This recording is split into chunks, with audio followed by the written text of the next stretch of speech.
Holy.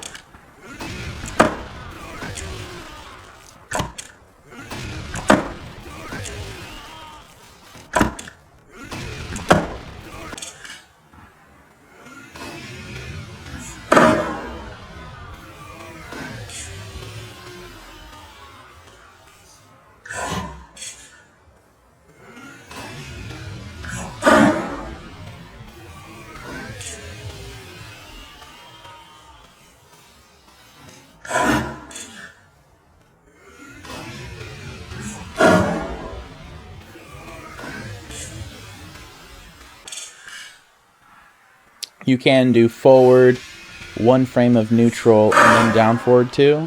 So that is possible, but the most consistent way that I found is to just, you know, I've only done it a few times with the neutral input and on accident. You can technically have a neutral input. I just wanted to say that. You can technically have neutral in your input if it's frame perfect, but this, without the neutral input, you'll see in the video, it's just forward, down, straight to down, forward. That's the most consistent way my brain can like calculate or just understand it better. Yeah, just wanted to clarify that.